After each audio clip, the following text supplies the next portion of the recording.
Omar Sy, l'acteur préféré des Français plusieurs fois, plusieurs années consécutives, qui s'est expatrié aux États-Unis, qui revient en France, on ne comprend rien du tout. Bon, bref, il aime bien donner son avis sur la politique. Alors, il crée le buzz, là, c'est reparti. Donc, il est passé sur le quotidien, chaîne TMC, bon, c'est des trucs de gauche, hein, c'est les gars qui rigolent, ils ricanent. Alors, il s'est exprimé sur la montée des idées d'extrême droite et des individualismes sur le plateau du quotidien. J'ai pas écouté, on le découvre ensemble. Voilà, on va voir qu'est-ce qu'il y a à penser de Omar Sy qui prend encore la parole sur la politique. Quand je m'exprime sur Adama, sur Naël, il s'agit du groupe, c'est pour nous tous. Et Quand il s'exprime sur Naël et Adama, oui, alors les fausses victimes, c'est-à-dire des gens qui, oui, enfin les victimes de morts durant, alors Adama, oui, voilà, c'est les morts par la police, mais parce que en fait, ce sont des criminels ou des gens qui ont été hors du cadre de la loi. C'est-à-dire qu'en fait, ils ont voulu franchir le cadre de la loi et ça a mal tourné. Ça a très très mal tourné. On peut regretter la mort de ces personnes, mais ensuite ça a engendré des émeutes carrément hein, de jeunes qui voulaient soi-disant défendre la Naël, la mémoire de Naël, mais qui en fait volait dans les supermarchés. Bon, alors lui, il prend la parole là-dessus. Il se met toujours du côté des faux gentils, quoi. là, on peut échanger là-dessus. Parce que ça nous concerne tous, j'ai le sentiment que voilà, c'est notre société. Qu'est-ce qu'on fait de ça? Qu'est-ce qu'on fait de la notion de justice? Ça nous regarde tous. Donc là, oui, je suis prêt à en parler publiquement parce que c'est Mais public. je sais pas, l'enquête, elle est même pas finie en fait sur Naël. La justice va trancher sur l'affaire Naël, sur le fait de est-ce que le policier était en légitime défense ou non. Si le policier a déconné, il sera démis de ses fonctions. J'ai envie de dire, je l'espère ou je le crois. Et sinon, eh ben, il sera remis en fonction et il n'y aura pas eu de dysfonctionnement. Après, on peut ne pas faire confiance à la justice. Je sais que même moi, j'en suis méfiant. Hein, tout le monde en est méfiant. Mais enfin, il y a une enquête en cours. Donc bon, ok, il nous donne son avis là-dessus. Lui, il a tranché. Monsieur est plus fort que le juge, plus fort que les enquêtes, monsieur. Bah oui, Lupin l'enquêteur. En fait. Et mon intimité, c'est l'inverse. Et donc, en fait, c'est dans ce sens-là, moi, dans ma logique, c'est ça.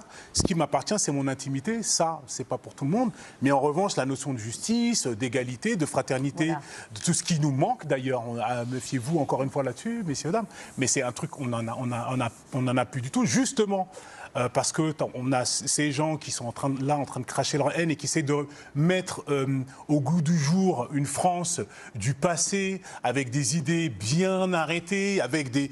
Bon, c'est vraiment vaseux, hein. Parce que j'allais presque être d'accord avec lui. Il dit oui, il n'y a plus d'égalité. Ben oui, tout à fait, il n'y a plus aucune égalité due aux politiques de gauche, majoritairement. Hein. On a eu quand même Hollande, hein, je le rappelle. Hollande qui nous a ensuite sorti du chapeau notre très cher Emmanuel Macron, hein, qui a été mis par Hollande, par la gauche, d'accord? On le rappelle tout de même, parce qu'on oublie maintenant on est tellement traumatisé et groggy de l'effet Macron qu'on en oublie d'où il sort. Il sort du ministère des Finances de Hollande, de la gauche qu'il a promu et qu'ils ont promu. Donc j'allais dire, c'est les politiques qui ont foutu la merde et qui enlèvent l'égalité. Et lui, il nous dit, c'est l'extrême droite, parce que l'extrême droite a des idées du passé et des idées bien arrêtées. Alors moi, je sais, j'aime pas trop le racisme et tout, j'en ai marre, hein, c'est trop. Ben enfin, c'est pas un problème d'idées bien arrêtées. Qu'est-ce que c'est vaseux, hein. Il dit les choses sans dire les choses. On réécoute, excusez-moi, mais... On n'a plus du tout, justement, parce que on a ces gens qui sont en train de cracher leur haine et qui essaient de mettre au goût du jour une France du passé avec des idées bien arrêtées, avec des « elle est où la maman ?» etc. Ces genres d'idées-là, il faut juste... Il est victime de... Ça, c'est rigolo. C'est les vannes d'extrême droite, c'est vrai que j'aime pas. Ben voilà, c'est le résultat. Hein. C'est à chaque fois qu'il y a une... elle est où la maman ou il est où le papa, je crois. Il se trompe de blague. Hein. C'est quand il y a une fille blanche qui a couché avec un noir et elle a un métis. Et à chaque fois, les gens ils disent il est où le papa? La plupart du temps, il est pas là, le papa. Mais bon, c'est vrai que c'est exagéré. Il faut arrêter ça. Hein. Faut arrêter. Hein. Que les gens qui ont porté ces idées-là dans le passé ont conduit la France dans des endroits très très sombres. Il faut se rappeler de ça. Et donc moi, il sait absolument pas de quoi il parle. Il essaie d'en appeler à l'histoire, il ne sait pas. Les gens qui ont porté des idées d'extrême droite ont amené la France dans des idées très très sombres. Ben, c'est même pas sûr. Hein. Ça dépend de comment on lit l'histoire. C'est là, mais en tout cas, lui n'a pas d'éléments pour étayer son propos.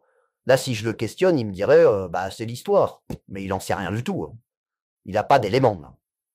Je dis juste attention, et parce que ça nous concerne tous, en fait, c'est à nous de décider qu'est-ce qu'on veut.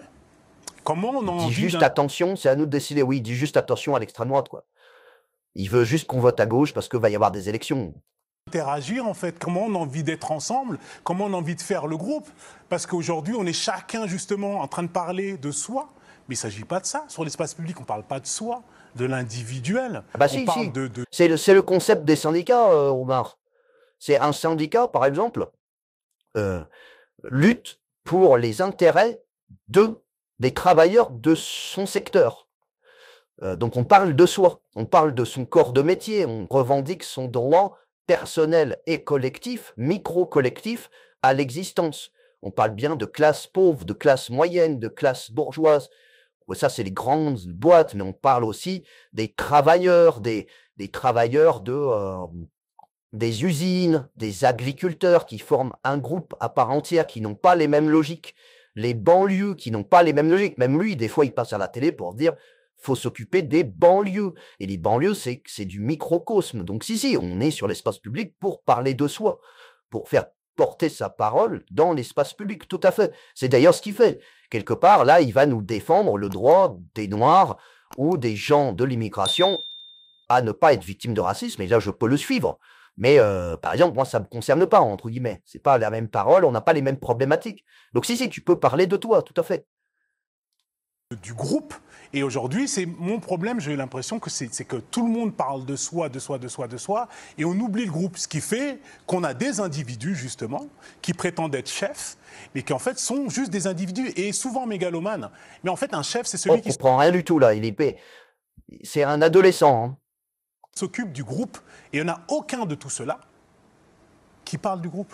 Il parle d'eux, de ce Mais qu'il est. dis-les donc, parce qu'on comprend rien du tout de ce que tu racontes. On parle pas du groupe, du coup, on parle que de soi, donc du coup, il y a des chefs, et ils sont très mégalomanes, du coup, on parle pas des groupes. Là, vraiment, j'ai l'impression d'entendre un étudiant en sociologie, hein. Justement, qui prétendent être chefs, mais qui en fait sont juste des individus, et souvent mégalomanes. Mais en fait, À la fille, vous avez vu la fille? Elle a regardé, elle s'est dit, mais qu'est-ce que c'est que cette connerie-là? Là, elle sait c'est pas bon, hein. Elle est en train de se dire, ça part complètement en vrille, son argumentaire, là. qui prétendent être chefs, mais qui en fait sont juste des individus, et souvent mégalomanes. Mais en fait, un chef, c'est celui qui s'occupe du groupe, et il n'y en a aucun de tout cela qui parle du groupe. Il parle d'eux, de ce qui les blesse, de ce qui les dérange, de ce qui leur fait peur. Bon, Mais ils ne parlent pas du groupe. Ils prétendent, ils s'expriment au nom du Alors, groupe. je mais ils sont reformulerai, je vois, il a de l'instinct. On va dire, il a de l'instinct. Allez. On va pas être méchant non plus, même si j'ai envie de me fendre la gueule, là, tellement.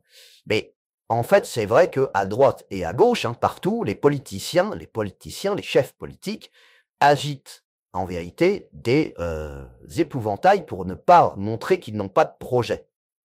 Au lieu de construire un projet, ce qui demande beaucoup de travail, et de les faire voter, ils préfèrent agiter des épouvantails. À droite, on agite l'épouvantail de l'immigration pour cacher le fait que la droite n'a pas de programme politique de réforme en profondeur. Et à gauche, on agite l'épouvantail du milliardaire ou l'épouvantail de l'extrême droite pour cacher le fait que le programme politique de l'extrême gauche n'est pas tenable. Donc quelque part, il a un bon instinct, mais il ne le formule pas comme ça, on comprend rien de ce qu'il raconte, le pauvre garçon, mais je vois l'idée. Ça manque de fond. Bon, après, prendre la parole sur des sujets politiques quand on n'a pas la capacité d'argumenter, c'est pas bon, hein, c'est pas bon. Mais si ça plaît aux grands-mères, très bien, hein. avec leur propre névrose. Et donc, il est là le problème pour moi. Je pense qu'en fait, il faut se réveiller sur une chose, les amis. On a un groupe à créer et pas plein de petits groupes. C'est comme le livre dont a parlé Et ça Jean-Michel s'appelle la tout à France, en fait. On crée le groupe déjà, par nos cotisations sociales, par notre langue commune, par le fait qu'on supporte par défaut le même président. On est unis derrière le même connard. Voilà, de fait, on représente un groupe majoritaire. Je veux dire qu'on aille vers un vivre ensemble plus profond. Encore faudrait-il vraiment le vouloir. Mais pour ça, il faut résoudre des problèmes majeurs comme l'insécurité, le problème des salaires. Hein, on va dire, ça, c'est quand même les deux grosses boîtes qu'il faut résoudre, hein, les deux gros problèmes. Hein. Sur les Français musulmans qui quittent la France. Ah ouais, il nous le refait, les Français musulmans qui quittent la France.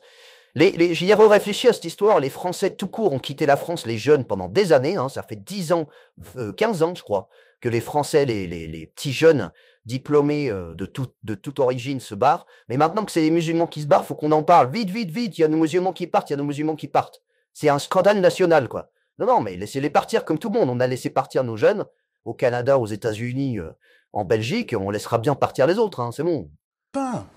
Ce n'est pas seulement les jeunes musulmans qui quittent la France. Ah, bah, Ce sont les jeunes Français qui ne voient pas d'avenir en France. Ah, bah alors écoutez, il a gagné un point. Parce que c'est pas...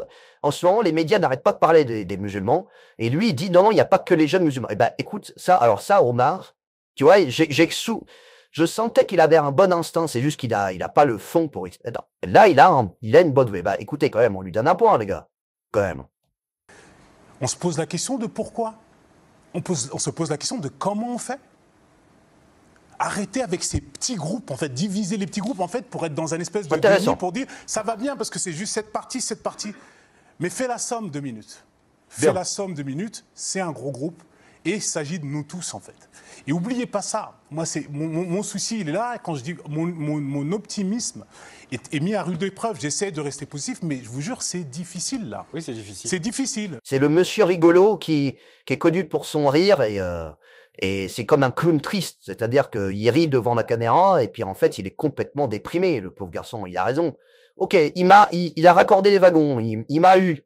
J'espère qu'il vous a eu aussi.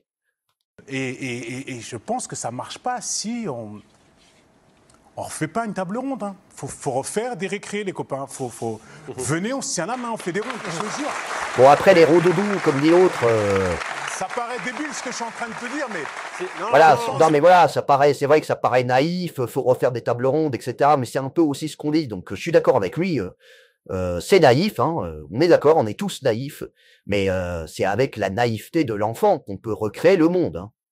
Ok, les gars, je vais pas faire la fin parce que bon, après c'est des applaudissements, etc. Ok, pourquoi pas. Il l'exprime de manière très naïve, mais les idées naïves ne sont pas des idées à jeter à la poubelle. Hein. La naïveté de l'enfant, comme je vous le dis, c'est l'avenir. D'accord? Ce sont nos enfants qui créeront le monde demain.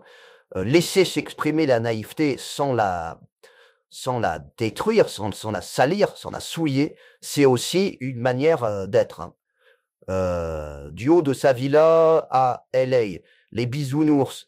Mais dans quel monde il vit? Oui, mais les mecs, oui, ben voilà, bon, ils se foutent tous de sa gueule. Non, non, mais faut écouter les gens aussi. Ça y est, ils se foutent tous de sa gueule. Pleure l'Américain, il dénonce la phrase de Marion Maréchal Le Pen, elle est où la maman? Pour la GPA, voilà, c'est ça, ok. Bon, ben voilà, mais après il est de gauche, c'est comme ça, mais nous aussi, après si on lit les phrases de droite, c'est pas beau à voir non plus. Hein. Non, acceptons, essayez d'accepter quand même la naïveté. C'est aussi un peu dans cette naïveté, dans cet espoir, qu'on peut régénérer un peu de notre envie de vaincre et de réussir collectivement. On reste un collectif, il a raison là-dessus. Ça peut être dit de 1000 manières, voilà, tu vois.